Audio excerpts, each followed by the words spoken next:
Hello everyone, welcome back to Stopgap Solutions. So today's we will be continuing our monthly current affairs for April 2025 Vision IS. इसमें हमारा second topic रहने वाला है international relations and number one in that is emerging world order. So why is it news? Because at the BIMSTEC meeting, External Affairs Minister highlighted that the new world order will be regional and agenda specific. जो new world order होगा वो regional होगा और उसमें agenda driven होगा. World order क्या होता है? World order refers to the arrangement of power and authority that provides the framework for the conduct of diplomacy and world politics on global scale. जो ऑर्डर का मतलब होता है एक कंट्री दूसरी कंट्री से आपस में कैसे रिलेशंस बना रहे हैं, कैसे मेंटेन कर रहे हैं. This is known as order. So factor contributing to emergence of new world order. Number one, decline of post war multilateral order. जैसे कि जो यूएन का once a pillar of global governance जो होता था वो अभी आउटडेटेड हो चुका है. Multilateralism is no longer effective in managing global threats. जैसे कि यूएन ने को काफ़ी स्ट्रगल करना पड़ा to address the issues of Russia Ukraine war, Gaza crisis and recently we have seen India Pak also. तो UN is not very effective in like managing all this things. Second हमारा rise of poly crisis and global instability. So the world is facing simultaneous interconnected crisis. Wars भी है, climate change भी है, populism भी है. Okay, then rise of regional and agenda specific geopolitics. जैसे कि the emerging world order emphasizes empowering the global south by strengthening independent multilateral platforms. जैसे BRICS है. It aims to reduce over reliance on traditional powers and enhance south-south cooperation. There is a shift toward being non-West without being anti-West. See there is a difference किसी के anti हो जाना और किसी को बहुत ज़्यादा अपने मैटर्स में इंटरफेयर ना करने देना. Okay, so instead of being anti west we have to be non west. Then rise of multipolarity. The emerging world order is no longer dominated by one और two. For instance, India demonstrated its independent stance by maintaining strategic autonomy and abstaining from UN votes condemning Russia during Ukraine conflict. Rise of strategic self-help. World is moving to an era of self-help. Every region needs to look out for itself. चाहे food हो, fuel हो, fertiliser, vaccine, anything, हमको अपने खुद से उसके लिए self reliant होना पड़ेगा. जैसे कि shorter supply chains, nearshoring and immediate neighbours जैसे कि हमारे BIMSTEC countries have much more salience now. ठीक है. Okay, next is opportunities for India in an emerging world order. तो एज इंडियंस हमें क्या क्या अपॉर्चुनिटीज़ हैं अगर कोई भी नया वर्ल्ड ऑर्डर इमर्ज करता है तो. India as voice of the global south. India's pluralistic non-Western democratic model offers an alternative to the existing world order that neglects the need to the global south. अभी तक क्या हो रहा था? The world was focusing towards the west, especially पूरा जो north का था, north in the sense global north. अभी because India is acting as a voice of global south, we are taking care कि जो नॉन वेस्टर्न डेमोक्रेटिक मॉडल्स है वो भी फंक्शन करें, जो ग्लोबल साउथ है उसको भी रिप्रेजेंटेशन मिले. For example, India hosting the G20 under Vasudhaiva Kutumbakam theme, advocacy for global south and its aspirations to be friend to the world. Next is convene voice of global south summit to foster dialogue among developing nations. Also, it balanced multipolarity क्योंकि diffusion of power can reduce hegemony and promote democratic internationalism. तो in that case, India is balancing. BRICS में भी आपको कर रहा है, SCO में भी है, Quad में भी है and G20 में भी है. Issue based cooperation, food, tech, climate through compact efficient platforms. जैसे BIMSTEC focus on connectivity and disaster management, Indo-Pacific economic framework. Digital and tech leadership. India leading with platforms like CoWIN, UPI and Open Network for Digital Commerce. इसके साथ ही climate diplomacy भी है, championing green growth and climate finance reform. जैसा हमारा ISA हमने अपने यहाँ open किया. It is coalition of disaster resilient infrastructure. Next is cultural and civilizational soft power. So promotion of India's civilizational ethos as a unifying force in a divided world. For example, International Yoga Day, Indian diaspora diplomacy, Buddhism diplomacy with ASEAN. So these all were the opportunities. Now challenges before India's role in the emerging world order. Fragmentation of global cooperation due to national interest, जैसे कि weakening of World Trade Organization, dispute settlements mechanism. इसमें होता क्या, US usually block कर देता है जब भी कोई भी new appointments आता है to the appellate body. Okay, because obvious US is the main player there. Hence, dysfunctional global institutions hinder India's trade potential, reflected in its low share of global trade, just 4.3 in 2023, just 4.3, can we imagine that. Next is climate justice divide, developed versus developing countries over climate finance and responsibilities. For example, COP27 debate on loss and damage fund. ठीक है, क्योंकि इसके ऊपर भी सारे के सारे जो कंट्रीज़ हैं वो एक साथ मिलके कोई डिसीजन नहीं ले पा रहे हैं, because they feel, developing nations feel that सारा डेवलप्ड नेशन था जिन्होंने पहले सारे क्लाइमेट डिजास्टर्स कर दिए हैं, and now they want us developing nations to pay for that. And developed nations think that if we are not emerging that much, developing nations are doing much loss to the climate, so they should pay for the loss. Okay, next is geopolitical rivalries and regionalism. Shift from global institutions to regional informal alignments weaken consensus building. Deglobalization, nationalism and protectionism reduce economic interdependence. Example इसका US China trade war, EU CBAM carbon border adjustment mechanism will make India's export to EU costly and hence uncompetitive. कुछ other challenges में आपका balancing relationship with competing global power US and China, increasing on the ground diplomatic presence, addressing long standing border disputes and managing regional tensions and others also. Okay. तो एक बार इसका evolution of the modern world order की turning points हम देख लेते हैं 1648 से till present. So 1648 में Westphalian system, sovereign states became the central actors in global politics, peace of Westphalia ends religious wars and shapes modern diplomacy. Then in 1776 till 1800s में age of revolutions were there, rise of liberal values, democracy, legitimacy sparked by American and French revolutions. Next is 1919 में post WW1 idealism, league of nation reflect shift to cooperation and peace, self determination emerges as a core principle. Later in 1945 post WW2 and cold war, bipolar world हो गया था, US versus USSR, उसको decolonization and rights movement expanded, international laws. Then 1991 post Cold War era, US unipolarity gradually gives way to multipolarity. So this was like time frame, key frame. Okay. So managing global agenda in emerging world. अगर this is a very good chart, अगर आपको mains का कोई answer लिखना होगा तो number 1 in that, embracing variety, accepting complexities, nurturing plurilateral groups, encouraging varying clusters, devising diverse ways, delinking issues and decentralizing forums. So as a conclusion, we can say that as the emerging world order gives rise to new definitions of interstate relations, behaviors and doctrines, India must seize this opportunity to translate its multipolar vision into action by leading the creation of क्या क्या create करना है India को, fair, inclusive and future ready global rules and institutions. Then only India will be in the position to lead the new world order. Okay, next in this is inward looking development strategies.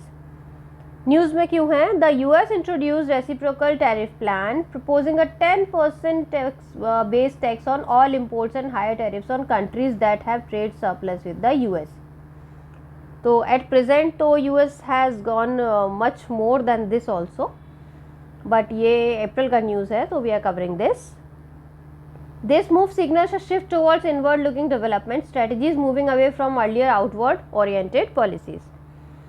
ये क्या reflect कर रहा है? Broader trend of deglobalisation and is seen as a key factor behind ongoing trade wars, specially between US and China.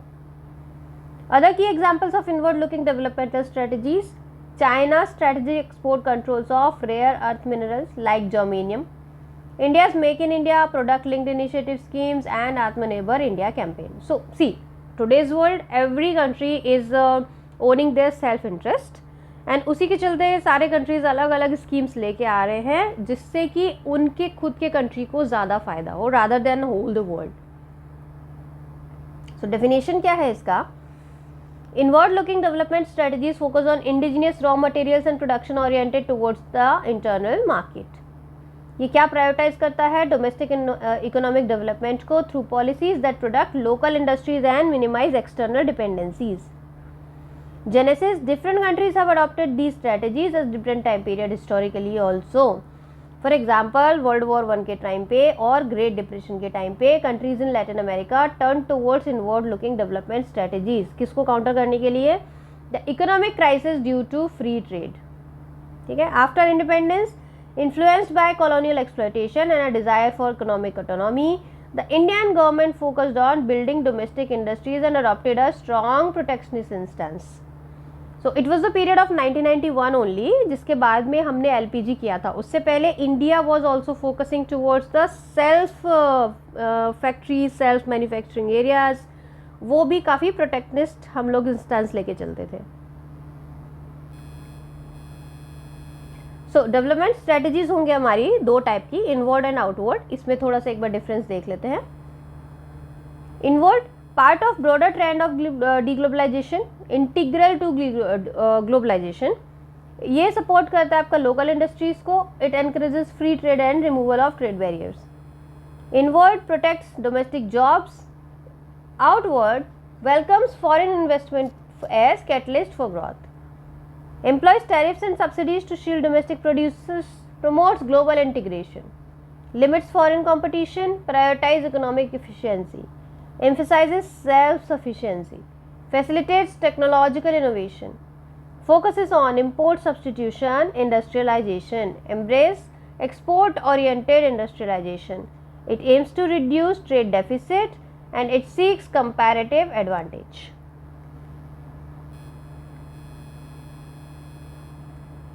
ठीक है.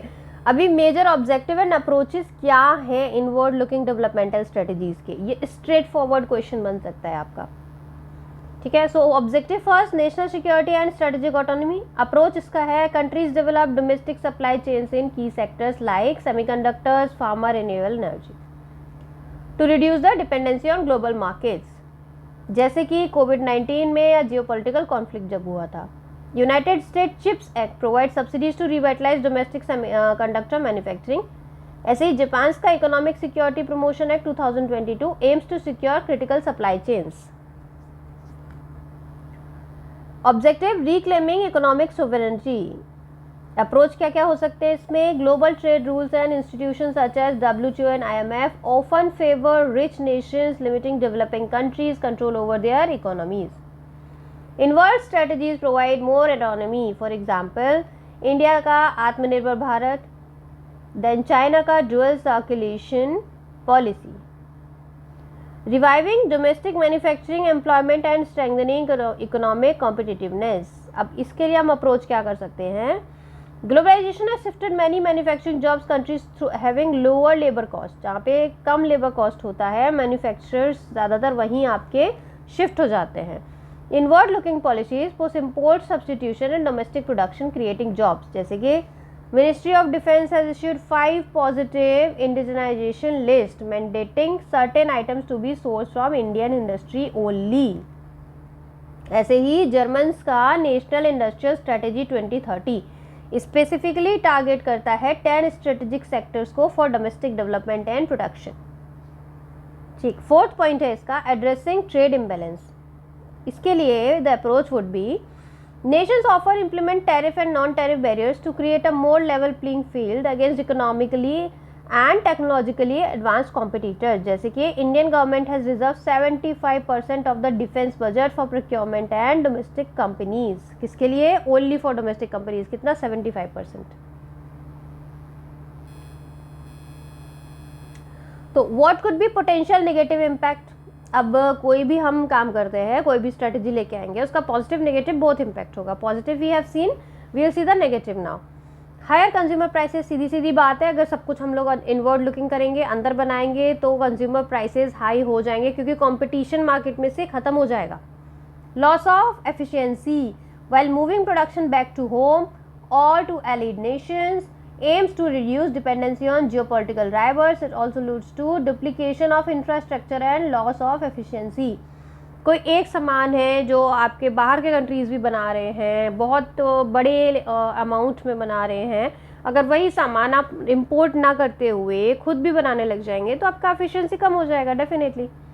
Fragmentation of global supply chains, escalation of trade tensions and Wars. सबसे main point होता है किन्हीं भी countries के बीच में अगर वॉर ना हो, आप उनके बीच में ट्रेड बढ़ा दें। जब भी मनी बीच में आ जाता है, वॉर नेवर हैपन्स। तो अगर ट्रेड कम हो जाएगा तो डेफिनेटली टेंशंस और वॉर होंगे ही। Emergence of trade blocks and bilateralism. ठीक है, in conclusion, while inward looking strategies can protect vulnerable industries and ensure economic sovereignty, they may lead to reduced economic efficiency and high prices for consumers. Successful implementation typically requires complementary policies to enhance domestic productive capacity. Technological capabilities को बढ़ाना पड़ता है, human capital development को बढ़ाना पड़ता है। The optimal approach often involve selective protectionism in strategic sectors rather than complete economic isolation. तो best है ना इनवर्ड करें ना आउटवर्ड करें, आप सिलेक्टिव प्रोटेक्शनिज्म करें।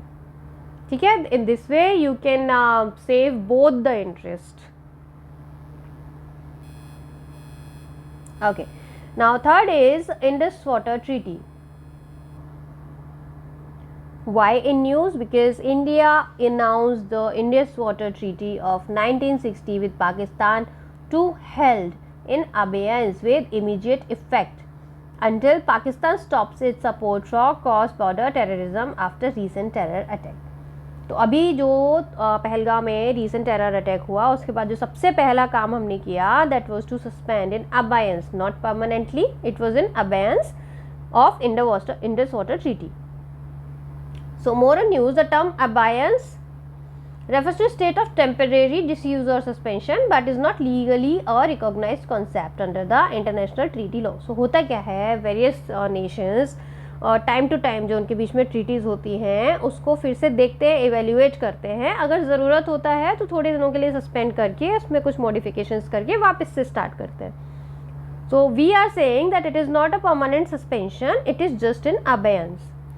Okay, neither IWT nor the Vienna Convention on the Law of Treaties provides abeyance as a basis for halting or suspending the treaty obligations.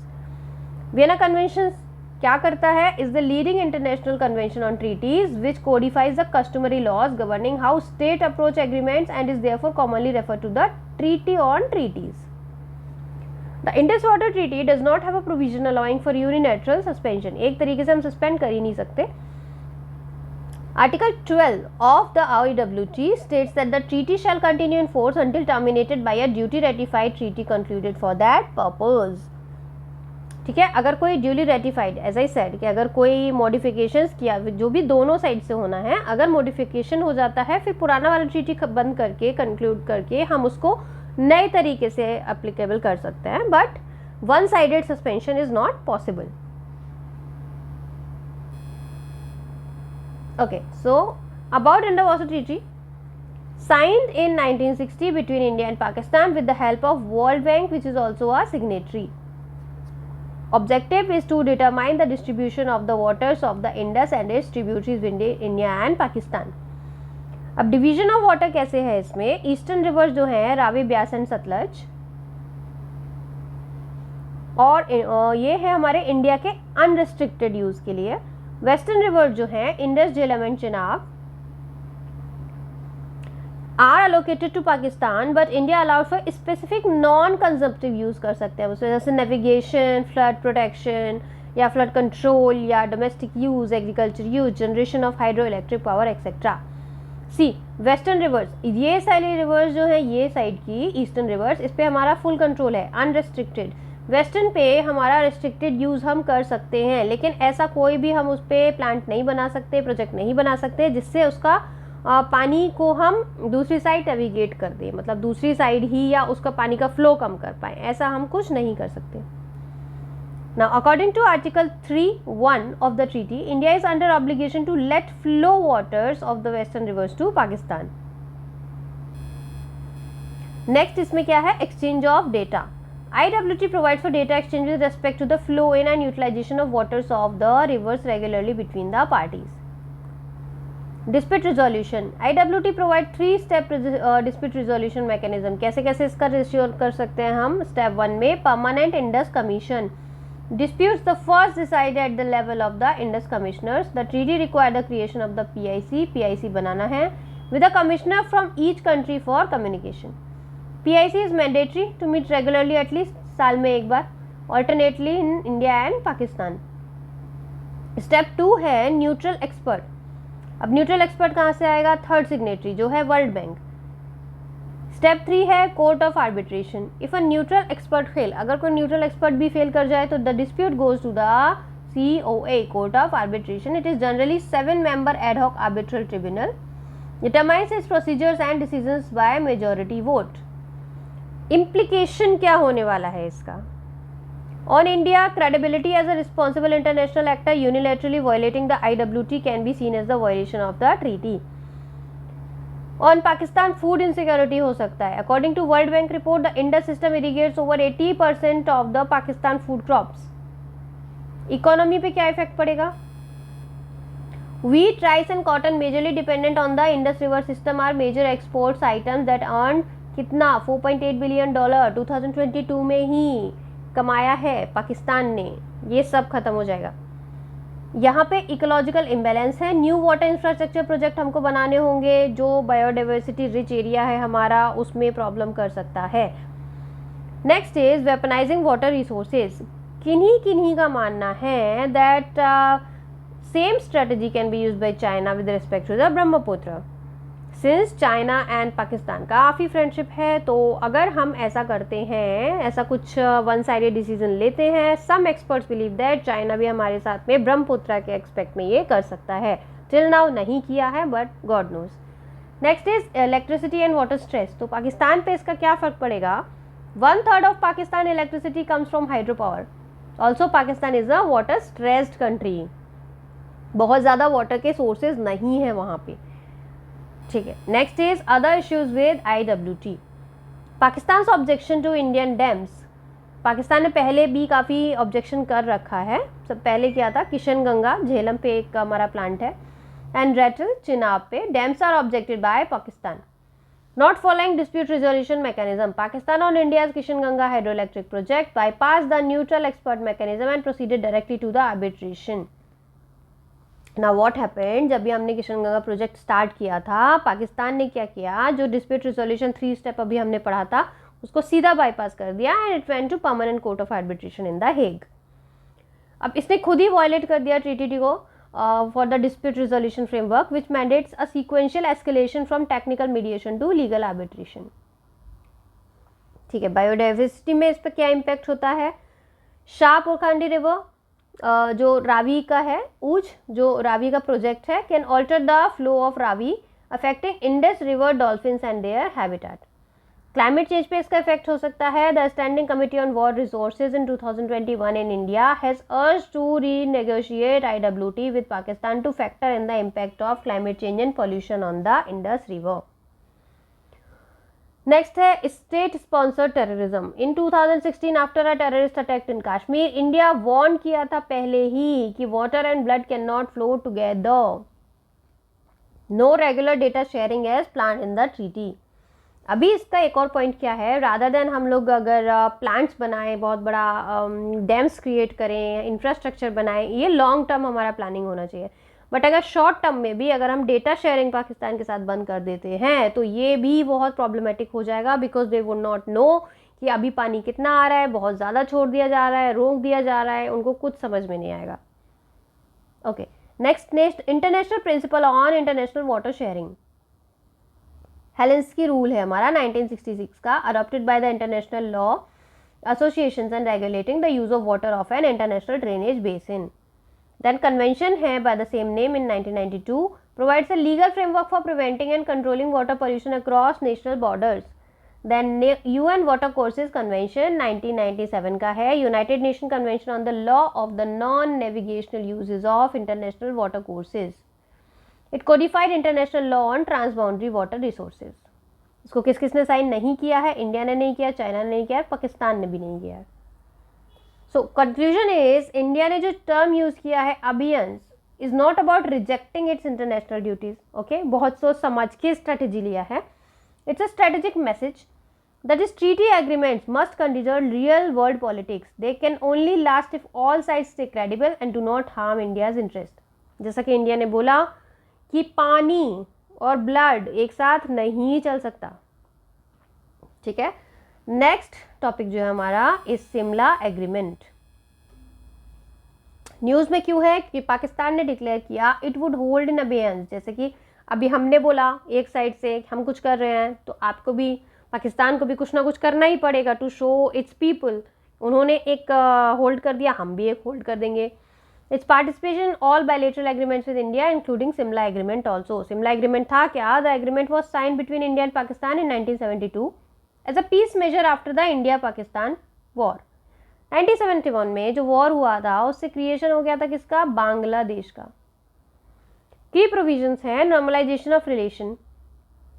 The principles and objectives of the UN Charter shall govern the relation between the two countries. Agreement outlines steps to resume communication, trade, cultural exchange and people-to-people contacts. It also facilitated the repatriation of prisoners of war and civilians detaining during the conflict, making a humanitarian gesture. जो भी लोगों को पकड़ा गया था, prisoners of war थे, उनको भी आप facilitate कर देंगे वापस अपने अपने countries के लिए। Bilateral resolution to settle differences by peaceful means through bilateral negotiations or by any other peaceful means mutually agreed. Establishment of LOC in Jammu and Kashmir, एक LOC बन के रहेगा और उस पर सीज फायर रहेगा। Respect for sovereignty and territorial integrity, दोनों ही countries और दोनों sides के territorial integrity को और sovereignty को respect करेंगे। Provisions for future meetings between the heads of the governments to further peace efforts and address unresolved issues. अब इसका इम्पोर्टेंस क्या रहा जो शिमला एग्रीमेंट साइन किया गया था? बायलैटरलिज्म इज अ डिप्लोमेटिक फ्रेमवर्क। किसी और को हम अलाउ नहीं करेंगे, जैसे कि कश्मीर इशू है उस पर हम किसी और का इंटरफेरेंस अलाउ नहीं करेंगे। Stabilisation of the line of control, जैसा भी है उसको ब्रेक करता रहता है सीज फायर को पाकिस्तान, लेकिन फिर भी स्टेबलाइजेशन है LOC का। Prospect of cultural, scientific and economic cooperation and exchange. Prime example Kartarpur Sahib corridor. Rebuilding trust and dialogue, जो नहीं possible है but still it was the part of the agreement. Now implications of the suspension of Simla agreement. क्या क्या हो सकता है? Implication क्या हो सकते हैं इसके? Symbolic and diplomatic, strategic LOC पे, regional stability पे, इंटरनेशनल पर्सपेक्टिव पे और इंडिया स्ट्रेटेजिक एडवांस, ये इंपॉर्टेंट है। The suspension paradoxically benefits India by removing diplomatic constraints. India can pursue more harder line, जैसा कि हमने किया भी। अभी अपने अगर शिमला एग्रीमेंट को ही होल्ड कर दिया तो हम ये सारी बातें नहीं मानेंगे तो भी कोई फर्क नहीं पड़ेगा। ठीक है, the absence of the agreement may also prompt India to reassess the bilateral strategies such as visa regimes and trade agreements, aligning them with the national security interest. ठीक है, दिस वॉज शिमला एग्रीमेंट। इसके अलावा भी India और पाकिस्तान के बीच में कई सारे इंपॉर्टेंट एग्रीमेंट्स हुए हैं। Those are the Nehru Liaquat pact, Indus Water Treaty, bilateral protocol on visits of religious pilgrimage, agreement on the prohibition of attack against nuclear installations, agreement on prevention of airspace violations, agreement on pre-notifications of flight testing, Kartarpur Sahib agreement.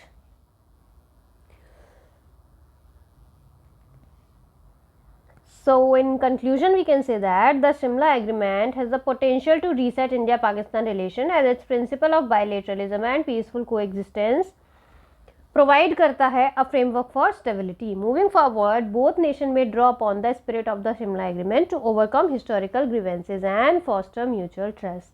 Okay. So today we are stopping here only. जो next हमारा part रहेगा इसमें हम cover करेंगे आगे के international relations. Alright, so bye bye for today and God bless you all. Thank you.